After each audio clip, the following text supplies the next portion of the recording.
حسد اور جلن کافی آپ دیکھتے ہیں، وہ ایک مطلب چھپانے والی چیز نہیں ہے، لیکن ایک واحد شخص، ایک ایسے شاعر ہیں آپ جن کے لیے بڑے بڑے شعراء یہ بات کہہ دیتے ہیں کہ ہم تو واہی لوٹ لیتے ہیں، ہم تو مشاعرے میں لوگوں کو ہنسا دیتے ہیں، منور رانا ایک ایسا شخص ہے جو لوگوں کو رلا دیتا ہے.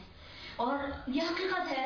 کئی بار ایسا ہوا ہے کہ اسٹیج پہ میں بھی پیچھے آپ کے بیٹھی ہوئی ہوں، مشاعروں میں کچھ مجھے بھی پڑھنے کا موقع ملا ہے، تو اپنا کلام سنانے سے پہلے میں اتنی محب ہو گئی کہ اتنا رو دی کہ مجھ میں حوصلہ ہی نہیں ہوا کہ میں اپنا اٹھ کر کچھ سنا دوں. نہیں آپ دیکھیں نا کہ جو یہ چیز، یہ یقین جانیے، یہ خوش بختی کہہ لیجیے، جو بھی چیز یہ آپ ہی کے حصے میں آئی ہے. ہاں یہ شاید مطلب یہ ہے کہ آپ سب بہنوں کی یا بچیوں کی دعائیں ہیں میرے ساتھ میں کہ اللہ نے میرے لیے عزتیں دی ہیں کہ مطلب مجھے اس شہر کی سب لڑکیاں آداب کرتی ہیں، میں بچوں کی کلائی کے لیے راکھی بناتا ہوں. تو میں وہی بات آپ سے عرض کر رہی تھی کہ آپ کے اشعار لوگوں کو رلا دیتے ہیں. جتنے جذبات اور احساسات کا ایک سیلاب آپ لے آتے ہیں، وہ بہت خوبصورت چیز ہے. ایک غزل آپ کے اس پروگرام کا جو خوبصورت سا نام ہے نایاب، جو میں نے کہا ابھی ہم کامیاب ہیں، ابھی نایاب نہیں ہیں، لیکن یہ غزل ہم سنا رہے ہیں، جب نایاب ہو جائیں گے تو یاد آئے گی. ہوا یہ کہ 2-3 برس پہلے کی بات ہے کہ میں کافی بیمار ہوا، ایڈمٹ ہوا کلکتے میں. میری جانگ سے گوشت کاٹ کے یہاں سب بایوپسی ہوئی، یہاں بدلا گیا، کیا کیا سب ہوا. ڈاکٹر نے کہا یہ چھوڑ دیجیے، یہ چھوڑ دیجیے، یہ چھوڑ دیجیے، لیکن میں کچھ چھوڑ نہیں پایا. میں اس کو چھوڑ نہ پایا بری لتوں کی طرح، وہ میرے ساتھ ہے بچپن کی عادتوں کی طرح. تو میں نے کچھ چھوڑا نہیں. ڈاکٹر نے مجھ سے پوچھا کہ رانا صاحب آپ نے سب چھوڑ دیا؟ میں نے کہا نہیں ڈاکٹر صاحب، میں نے ایک شعر کہا ہے کہ یہ زہر جدائی ہمیں پینا بھی پڑے گا، یہ زہر جدائی ہمیں پینا بھی پڑے گا، یہ زہر جدائی ہمیں پینا بھی پڑے گا، کیا سارے نشے چھوڑ کے جینا بھی پڑے گا. کیا سارے نشے، یہ جو میٹنگ پوائنٹ ہوتے ہیں، ایک جو گاؤں کی چوپال ہوتی ہے، ایک جو گاؤں کے موڑ پر ایک چائے خانہ ہوتا ہے، یہ عادت ہے. یہ چائے نہیں وہاں ملتی ہے، وہاں بس ایک عادت ہے، آدمی جانا چاہتا ہے. کیا سارے نشے چھوڑ کے جینا بھی پڑے گا. تو میں جب اسپتال میں تھا، جب مطلب یہ کہ ایک وقت ایسا آیا کہ مجھے لگا، یا ڈاکٹروں نے بھی محسوس کیا، مجھے بالکل چادر میں لپیٹ لپیٹ کے ICU میں لے گئے. شاید انہوں نے بھی سوچا ہوگا کہ یہ جو ہے وہ سروائیو نہیں کر پائے گا، لیکن زندگی بڑی بے حیا ہوتی ہے. وہ ان کا نریش کمار شاد کا قطعہ ہے نا کہ ایک ٹوٹے سے مقبرے کے قریب ایک حسین جوئے بار بہتی ہے، موت کتنا بھی اعتراض کرے اس زندگی بے قرار رہتی ہے. تو میں نے وہاں اسپتال کے بستر پہ میں نے ایک غزل کہی. وہ غزل کیا ہے؟ ظاہر سی بات ہے کہ ہر انسان اپنی زندگی میں یہی دعا کرنا چاہتا ہے جو میں نے بستر پہ کی.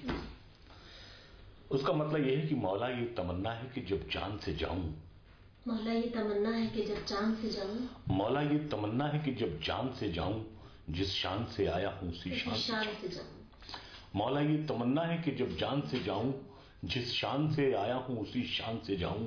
بچوں کی طرح پیڑ کی شاخوں سے میں کودوں، بچوں کی طرح پیڑ کی شاخوں سے میں کودوں، چڑیوں کی طرح اڑ کے میں کھلیان سے جاؤں، جس شان سے آیا ہوں اسی شان سے جاؤں. مولا یہ تمنا ہے کہ جب جان سے جاؤں، جس شان سے آیا ہوں اسی شان سے جاؤں. بچوں کی طرح پیڑ کی شاخوں سے میں کودوں، چڑیوں کی طرح اڑ کے میں کھلیان سے جاؤں. ہر لفظ مہکنے لگے لکھا ہوا میرا، ہر لفظ مہکنے لگے لکھا ہوا میرا، میں لپٹا ہوا یادوں کے لوبان سے جاؤں. ہر لفظ مہکنے لگے لکھا ہوا میرا، میں لپٹا ہوا یادوں کے لوبان سے جاؤں. مولا یہ تمنا ہے کہ جب جان سے جاؤں، جس شان سے آیا ہوں اسی شان سے جاؤں. اور دیکھیے اس میں ہندوستانی سنسکار کا ایک شعر یہ ہے کہ زندہ مجھے دیکھے گی تو ماں چیخ اٹھے گی، زندہ مجھے دیکھے گی تو ماں چیخ اٹھے گی، کیا زخم لیے پیٹھ پہ میدان سے جاؤں. زندہ مجھے دیکھے گی تو ماں چیخ اٹھے گی، کیا زخم لیے پیٹھ پہ میدان سے جاؤں. مجھ میں کوئی ویرانہ بھی آباد ہے شاید، ہر سانس نے پوچھا ہے بیابان سے جاؤں. مجھ میں کوئی ویرانہ بھی آباد ہے شاید، ہر سانس نے پوچھا ہے بیابان سے جاؤں. اور یہ تمام سننے والوں اور پڑھنے والوں کے لیے یہ شعر خاص طور سے میری طرف سے ہے کہ کیا سوکھے ہوئے پھول کی قسمت کا بھروسہ، کیا سوکھے ہوئے پھول کی قسمت کا بھروسہ، معلوم نہیں کب تیرے گلدان سے جاؤں. کیا سوکھے ہوئے پھول کی قسمت کا بھروسہ، معلوم نہیں کب تیرے گلدان سے جاؤں. مولا یہ تمنا ہے کہ جب چاند سے جاؤں، جس شان سے آیا ہوں اسی شان سے جاؤں. آپ کی ہندی کتابیں بھی کافی ساری ہیں جس میں بدن سرائے ہے، غزل گاؤں ہے، اور بہت اس کے لیے شامل ہے یہ، اور یہ نئے موسم کے پھول آپ نے، یہ تو میرے خیال میں شاید نئی، نہیں یہ پچھلے سال آئی کتاب، پچھلے سال آئی ہے. اس کے ساتھ ساتھ آپ کی یہ کتاب جو میں نے پڑھی اس میں بہت اچھے اشعار تھے، کہو دل الہی سے. وہ اس میں خاص طور پہ وہ غزل سننا چاہ رہی ہوں جس کے لیے وہ آپ نے پورا عنوان تجویز کیا، کہو دل الہی سے. ارے بہت مشکل آپ نے، یعنی آپ میری میموری کا امتحان لے رہی ہیں. کیونکہ کہو دل الہی سے ایک ایسا مطلب اچھوتا ٹائٹل ہے جو مجھے لگ رہا ہے کہ آپ نے یقیناً کچھ سوچ کے اس کا انتخاب کیا ہوگا اور کوئی خاص آپ نے غزل ضرور کہی ہوگی، کیونکہ یہ بہت ہی معمولی. لیکن آپ بیوی ہماری میموری کی داد دیں. جی بالکل، آپ کی تو ماشاءاللہ لوگ مطلب کتاب دیکھتے ہیں تو آپ نے کہاں سے ہم نے سوال کر لیا. وہ اس غزل کا مطلب یہ ہے کہ ایک لفظ ہے زانی، زنا کرنے والا. ہندی میں کہتے ہیں ویابچاری، کسی کی عزت سے کھیلنے والے کو ہندی میں ویابچاری کہتے ہیں. تو اس کا مطلب یہ ہے کہ گھروندے توڑ کر ساحل سے یوں پانی پلٹتا ہے، گھروندے توڑ کر ساحل سے یوں پانی پلٹتا ہے کہ جیسے مفلسی سے کھیل کر زانی پلٹتا ہے. گھروندے توڑ کر ساحل سے یوں پانی پلٹتا ہے کہ جیسے مفلسی سے کھیل کر زانی پلٹتا ہے، کہ جیسے مفلسی سے کھیل کر زانی پلٹتا ہے. اور شعر اس میں یہ ہے کہ جیسے مفلسی سے کھیل کر زانی پلٹتا ہے، اور کسی کو دیکھ کر روتے ہوئے ہنسنا نہیں اچھا، کسی کو دیکھ کر روتے ہوئے ہنسنا نہیں اچھا. یہ وہ آنسو ہیں جن سے تخت سلطانی پلٹتا ہے. بہت اچھے، کسی کو دیکھ کر روتے ہوئے ہنسنا نہیں اچھا، یہ وہ آنسو ہیں جن سے تخت سلطانی پلٹتا ہے. کہیں زندانی کہتے ہیں جو جیل میں قید ہے. کہو دل کسی کو دیکھ کر روتے ہوئے ہنسنا نہیں اچھا، یہ وہ آنسو ہیں جن سے تخت سلطانی پلٹتا ہے. اور کہیں ہم سرفروشوں کو سلاخیں روک سکتی ہیں، کہیں ہم سرفروشوں کو سلاخیں روک سکتی ہیں، کہیں ہم سرفروشوں کو سلاخیں روک سکتی ہیں. کہو ذل الہی سے کہ زندانی پلٹتا ہے. کہیں ہم سرفروشوں کو سلاخیں روک سکتی ہیں. میرے خیال میں یہ حاصل غزل آپ کا شعر ہے. کہو ذل الہی سے کہ سلطانی پلٹتا ہے. کسی کو دیکھ کر ہنستے ہوئے، کسی کو دیکھ کر روتے ہوئے ہنسنا نہیں اچھا، یہ وہ آنسو ہے جن سے تخت سلطانی پلٹتا ہے. بہت خوب.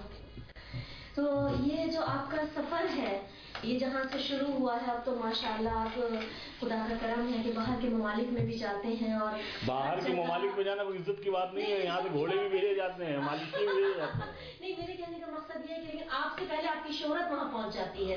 شاید دیکھیے ایسا نہیں ہے کہ باہر کے ممالک میں وہ ہر طرح کے لوگوں کو بھیج دیا جائے چلے جائیں.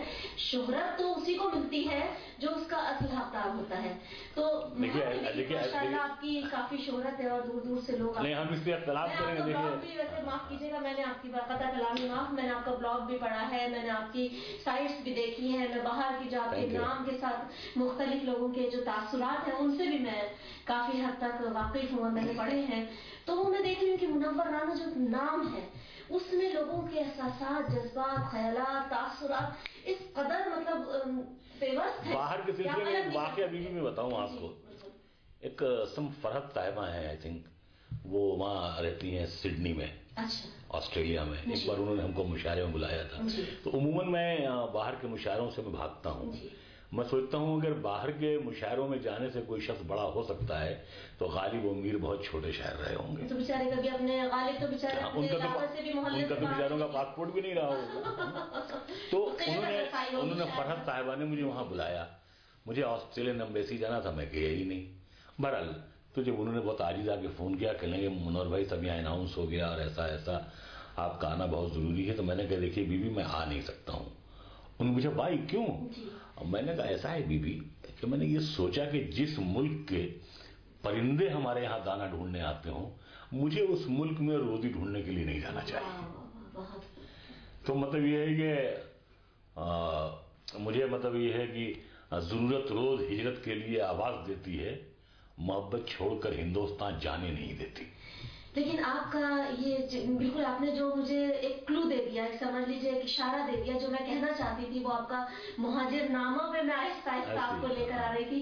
کیونکہ میں نے سنا ہے کہ ابھی آپ کی بالکل تازہ ترین کتاب مہاجر نامہ آنے والی ہے, اور ابھی تو شاید اس کا اجرا بھی نہیں ہوا ہے. لیکن میں چاہتی ہوں کہ اپنے ناظرین کو کم سے کم یہ تو بتا دوں کہ اتنی خوبصورت آپ نے مطلب طویل نظم میں ہے شاید وہ پوری, جی ہاں پوری ایک غزل ہے پوری, سمجھ لیجیے وہ کیا کہنا چاہیے طویل غزل, جس کو ہندی میں مہاکاویہ کہتے ہیں. مہاکاویہ. تو میں چاہوں گی کہ کچھ اس کتاب کے بارے میں, مہاجر نامہ کے بارے میں ہم بات کریں. اور آپ اس کے اگر آپ کے پاس نہیں ہے تو یہ مہاجر نامہ میں سے آپ چاہیں تو کچھ پڑھ کے. میری میموری بہت اچھی ہے. چلیے ماشاء اللہ, میں تو اس کو یہی رکھ دیتی ہوں کیونکہ اتنا لطف آ رہا ہے آپ سے بات کرنے میں, اتنا مزہ آ رہا ہے کہ آپ کی ماشاء اللہ یادداشت پر بھی کمال ہے. تو اصل میں ہاں مہاجر نامہ بھی میرا کمپلیکس ہوگا شاید, چونکہ میں نے بتایا پورا خاندان چلا گیا. تو جب میں 2008 میں وہاں پاکستان ایک مشاعرے میں گیا تھا, تو سادات امروہہ کا ایک مشاعرہ ہوتا ہے, بڑا تاریخی مشاعرہ ہوتا ہے. تو وہاں مجھے ایک صاحب ملے, انہوں نے مجھ سے کہا کہ صاحب آپ کو پرسوں حیدرآباد سندھ کے مشاعرے میں چلنا ہے. میں ان سے معذرت طلب کر رہا تھا کہ میری صحت اس قابل نہیں ہے, میں جاؤں گا نہیں. گفتگو ہوتے ہوتے ہوتے اچانک انہوں نے ایک بہت کمزور بات کہی. انہوں نے کہا کہ رانا صاحب آج جتنا نذرانہ پیمنٹ پارشرمک یہاں آپ کو مل رہا ہے, اس سے دگنا تگنا ہم آپ کو دیں گے, لیکن آپ کو چلنا پڑے گا. میں نے ان سے کہا کہ آپ نے کمزور بات کہہ دی, آپ کو نہیں کہنا چاہیے تھا. پھر انہوں نے معافی مانگی, بات ختم ہو گئی. لیکن کہیں میرے اندر مطلب کچھ جو ٹوٹ پھوٹ گیا تھا, تو وہ 62 برس کے پورے زخم بھر آئے. تو اس کتاب کو لکھتے وقت میں دوبارہ ہاسپٹل میں ایڈمٹ ہوا. تو بظاہر کوئی بیماری نہیں تھی, بلکہ ڈاکٹر اے پی مجومدار نے, میری وائف نے جب پوچھنا چاہا ہوگا اکیلے میں کہ کیا خرابی ہے, کیا طبیعت خراب ہے, تو شاید وائف نے سوچا ہوگا کہ انشورنس وغیرہ کا انتظام اپنا ٹھیک کروا لیں وٹ ایور. تو ڈاکٹر نے کہا کہ نہیں, جب کوئی شخص اپنا اتہاس خود لکھنا چاہے تو ان بیماریوں سے گزرتا ہے. اگر یہ نہیں سوتا ہے دوا کھانے کے باوجود تو اس کو جاگنے دو, جس دن یہ لکھ لے گا ٹھیک ہو جائے گا. تو شکیب جلالی ایک شاعر تھا, اس کا ایک شعر ہے بھی کہ جو دل کا زہر تھا کاغذ پہ سب اڈیل دیا, پھر اس کے بعد طبیعت میری سمجھنے لگی. تو یہ مہاجر نامہ کتاب جو ہے اسی سے متعلق ہے. تو ایک غزل میں 500 شعر, یوں ہی غزل میں اتنے شعر بہت کم کہے گئے ہوں گے. اور پھر اس کی خوبی شاید یہی ہے کہ جو